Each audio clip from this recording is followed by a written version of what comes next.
Hello everyone, and welcome to our Zona Woodshop. So here we are, end of September, weather's turning nice. Time to open up the garage wood shop and start making things again. And what better way to usher in a new channel than with a shop tour. So why don't you come and join us and see where we made it.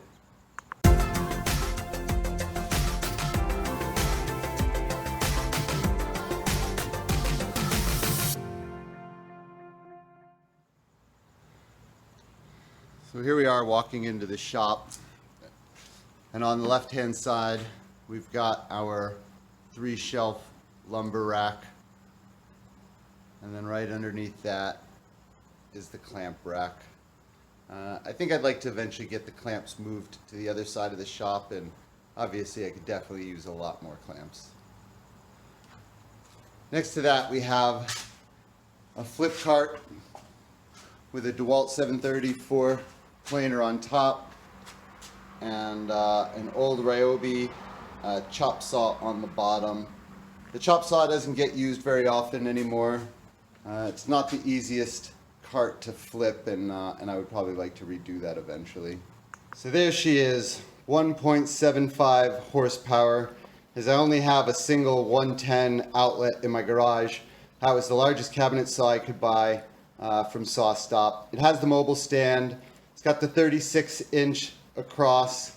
I got the Incra miter gauge and sled last year. Both of those things have been awesome to have. My plan is to eventually put a router plate into the extension wing. That's why I haven't put any storage underneath. And recently I saw a video from I Like to Make Stuff, where he built an extension on the left side of his saw, and it was actually a cabinet to hold his sled and some other stuff. And Woodsmith magazine had an article a year or so ago with a very similar design outfeed table. So I'm going to combine the two of them, and I'm going to create an extension to my table saw that will also store all of the stuff for my table saw. As we continue to pan to the right, we come to the bandsaw. This was one of those Craigslist finds. I think I paid about $80 for it. I replaced the wheels on the top and the bottom and added the dust collection to the bottom panel that you can see. But other than that, it's a little underpowered, but put some good blades on it, and it does a very admirable job. That brings us to dust collection and maintenance in the shop. So I have a Harbor Freight 2 horsepower blower attached to a Dust Deputy for chip collection, and we have some 4-inch PVC pipe with 3 drops that supply all of the dust collection I need to my various tools right now. Just behind the table saw, you find what I think is one of the coolest things that I've made in my shop. It is a combination assembly table, outfeed table, and downdraft table. So it's all on wheels.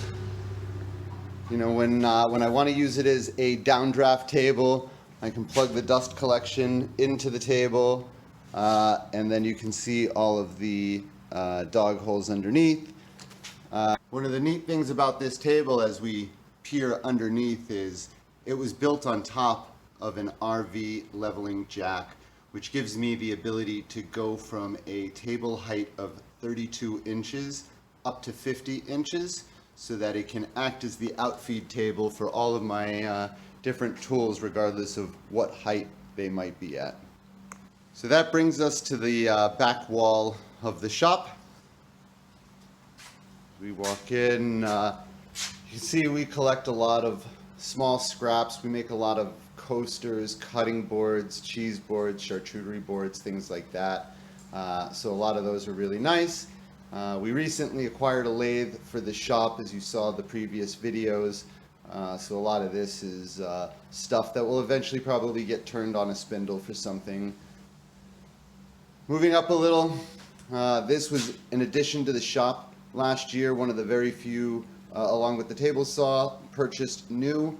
It is an 8-inch jointer with a benchtop version. It's got a spiral cutter head, so that is one of the reasons why I'm able to get an 8-inch width on a benchtop jointer. My mobile charging station, which is really just a collection of junk at the moment. And behind that, if you can see down, was my original dust collection cart. So it is driven by a rigid wet-dry blower vac. Underneath that is a homemade 5-gallon thine baffle with an 18-gallon container underneath that. It served its purpose for a really long time, but now it just supplies dust collection to the drill press and to the oscillating belt sander and spindle sander. Full-size drill press. That was actually purchased with a bundled deal along with the bandsaw. So I really got a smoking deal on it, and it's been one of the best additions to my shop. Underneath this oscillating belt sander that I have, you can see a lot of storage specifically for the table saw. One of the projects that we have lined up for this year is to build storage as an extension wing on the left-hand side of my table saw to get all of this stuff out of there. And while technically I am a one-car garage shop, I do get some storage help on the other side of the garage.